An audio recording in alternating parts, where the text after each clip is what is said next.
talked mostly about angles actually yesterday and how their relationships are made. The biggest thing we said about triangles, of course, is that the angle sum is 180. Those lines, of course, are parallel.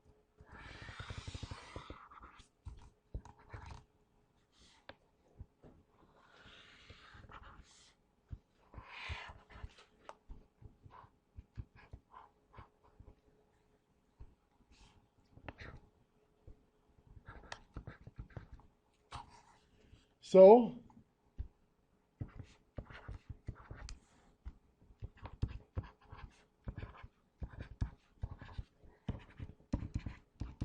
find those 12 missing angles for me.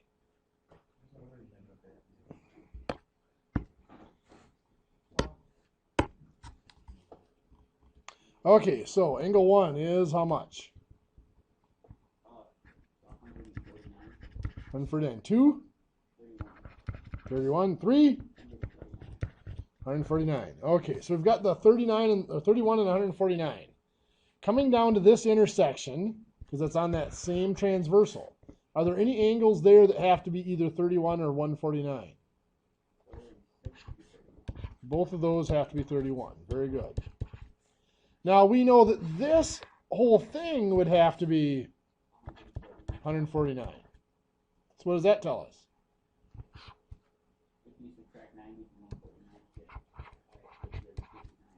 Okay, angle 5 is 59 because it's the 149 minus the 90. So if 5 is 59, what other one has to be 59? 7 and 11 and 9, right? Right? 8, of course, has to be 90. Once that's 59, this has to be 121 and 121. It's all kind of a big old puzzle, isn't it?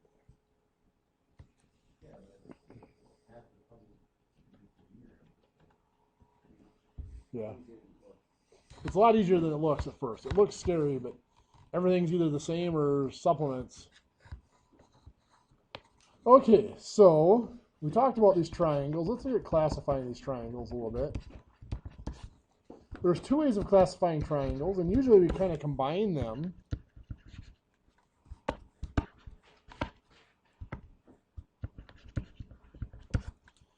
So let's start with the classifying triangles by angle. So we'll start out with the most special. Here's a triangle that has that symbol in it. That is called what? A right angle, so that is called a right triangle.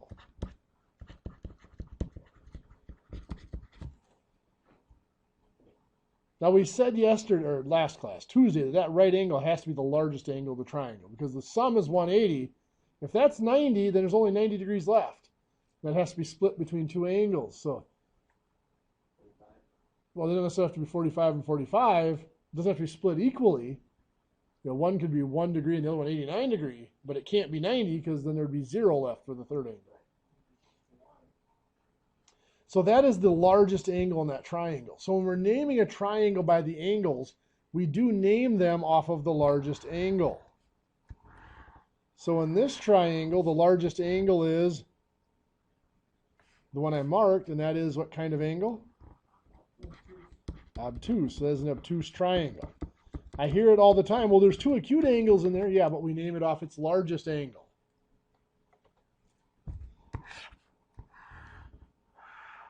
And of course, this one, its largest angle is less than 90. That is called an acute triangle because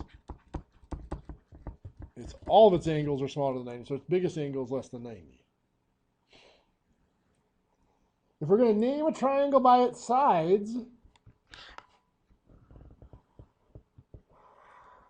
we have a triangle like this. Those little marks mean that all three of those sides are equal. That is called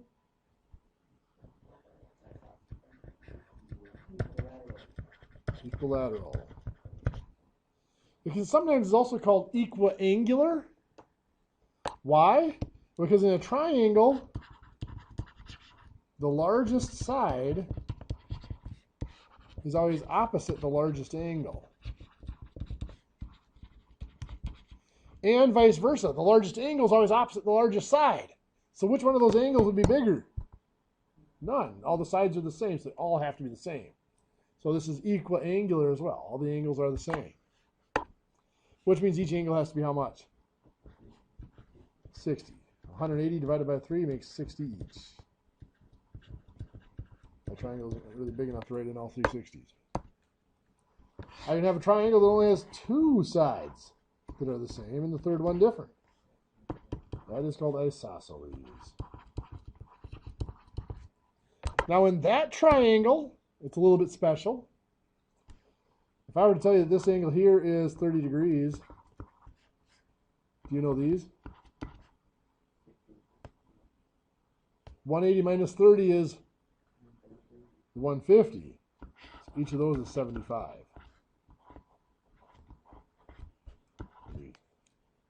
Because they do have to be the same, because it's across from equal sides. And then, of course, the triangle, if we're looking at the sides, none of them are the same. That's what those little hash means. The 1 hash, the 2 hash, and the 3 hash means are all different. That is called scalene triangle. These names can be combined. Now, isosceles is especially the one that gets combined with all the others. Scalene, not so much, because scalene triangle there's nothing special about a scalene triangle, so there's no use noting it. We just say it's a triangle. Unless you'd say that there's a special quality, we just assume it's just a regular scalene triangle. An equilateral triangle, can an equilateral triangle be obtuse? No, its angles always have to be 60. Can equilateral triangle be a right triangle? No, it can never have a 90-degree angle. So an equilateral triangle is just equilateral. There's nothing, the angles are implied as well as the sides in that. So the one that really does get combined with the other classifications is isosceles. Like we might have this. That would be called an isosceles right triangle, or a right isosceles triangle. That would be called isosceles obtuse, or obtuse isosceles. This would be called an acute isosceles, or isosceles acute triangle. Those isosceles and equilateral triangles have some very important properties for us. We're going to start out dealing with just isosceles. So that side and that side are equal, and of course this side's different.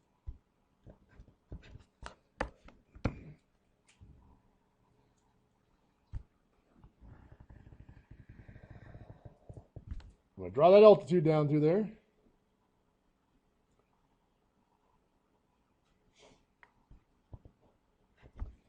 Altitude means,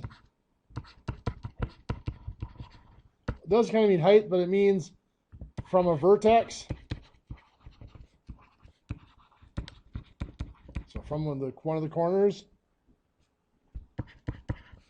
to opposite side, and it hits the opposite side at perpendicular, the right angle. So that's upside down T, remember, means perpendicular. So if it forms a right angle there, what did we know about this angle and this angle? They were the same.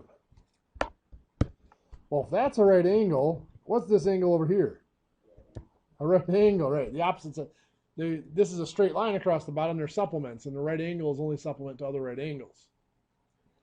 So if 2 out of the 3 triangles, now I'm looking at this as 2 different triangles here. I said 2 out of 3 triangles. 2 out of the 3 angles in a pair of triangles are the same. What's it say about this third angle? Those 2 are the same. And in fact, what it is half of this original angle. So when you draw in that altitude on an isosceles triangle, it is also what is called an angle bisector. It cuts that angle in half. If all 3 of those angles are the same, we know these triangles are similar, right? Well, this side and this side are equal, right? This side is equal to itself, right? Well, if that's a right triangle, if you have two right triangles, if two of the sides are the same, the third one must be the same because of a squared plus b squared equals c squared. So, of course, this piece and this piece better be equal, correct? So, that altitude is also what we refer to as a median. By median, it cuts the opposite side in half.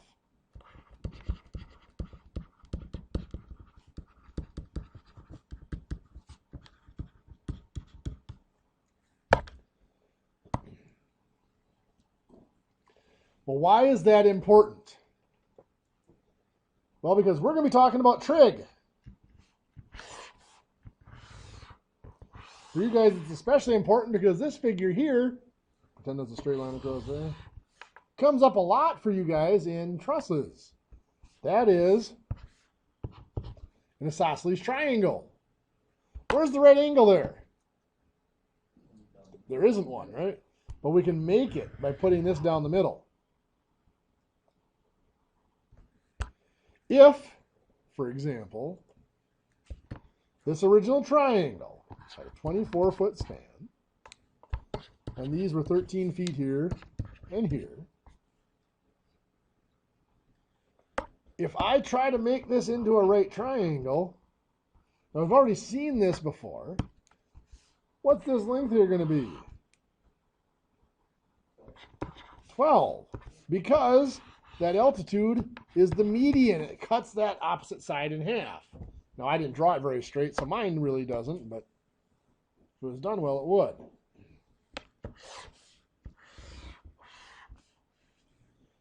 Let's say I have a triangle like this, where I know that this here is 28 inches and 28 inches. And I don't necessarily know the length on the bottom. But I know that this here is 38 degrees. And I need to make that into a right triangle. So I'm going to drop this down here to right angle. What else do I know about this? Well, I know this angle has to be 19 degrees. So I now know all three angles because I'm going to know this angle now, right?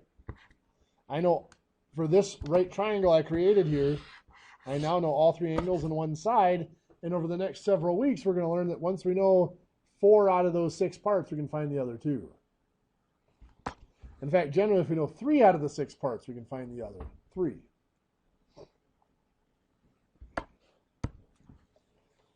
So that's going to be very important for us to be able to divide up those triangles like that. In a circle, it actually has some important consequences.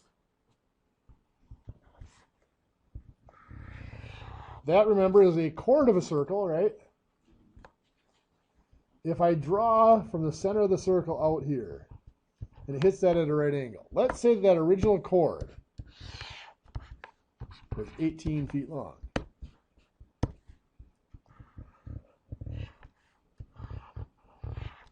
How big does each of these pieces have to be?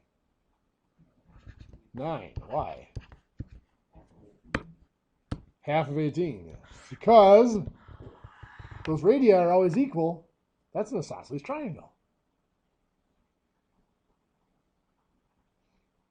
Make sense? So if that hits that at a right angle, it has to cut it in half. Or if it cuts it in half, it has to hit it at a right angle. Either way. So what I'm going to do next is I'm actually going to give you guys a packet of problems with angle relationships like these and the parallel lines and all that stuff. And we are going to take the next half hour or so and go through those. I'm going to have you guys work on them. So I'm going to pause it, guys. So number 1, we've got 54 degrees here. That makes this angle here 36. Now you've got this triangle right here. 36 and 85 add up to 121, right? So that means this has to be 59 degrees here, C. Does that make sense? You've got this triangle right here. This, of course, is 90. That's 54. This one has to be 36.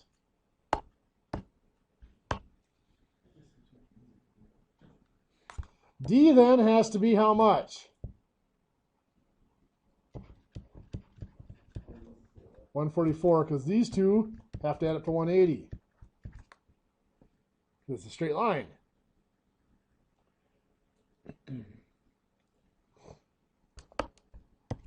What's this angle from here to here?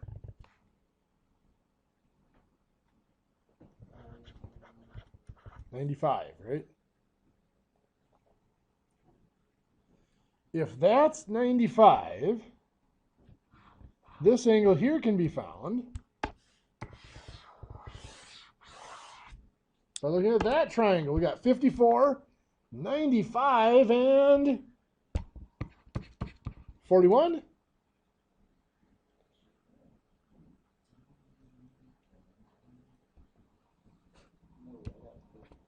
$31? Yep, you are correct, sir. That's 31, which means F here is also 31. Well, if F is 31, that makes this angle right here, because this is a right triangle, 59.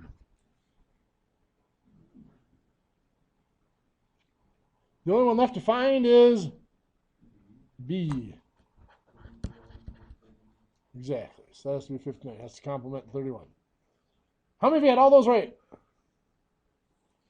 How many of you have no clue where any of those came from? You do when they show you. It's not so 50-50.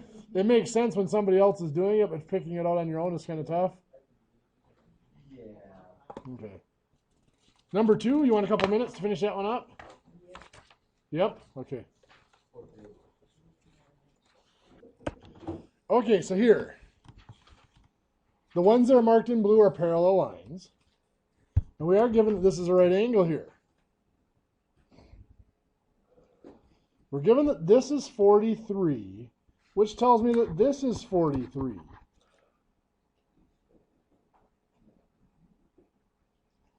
It also tells me that this is 43, and this is 43.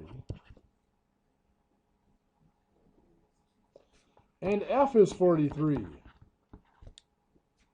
Correct? Okay, now, this is a right angle. That being a right angle means that has to be a right angle, which means D has to be 47. Which means B has to be a right angle. In other words, 90. So that's a right angle, which means E is 90 plus 43, or 133. This here's 47. C is 90 plus 47, or 137. Ta-da. Any questions? Not anymore. Okay. Well then, on to number 3. Okay, number 3. We've got the right angles here, which means some parallels. So that means this line is parallel to this line. Doesn't help us much. 27 here tells us this angle is 63. Which just means this angle here has to be 117. That's 33. This angle here is 33. Which means D has to be 30 degrees. E has to be 60. If E is 60, that means this whole thing has to be 60. Right? So it means this is 30. So F is 30. That'd be all. You guys done with number 4? Okay, I'll give you some time with 4. So if this is 117, this is 63. That makes this 63. This is 73. That makes this 17. 73 and 63 and 17 make 80, so that makes this 100.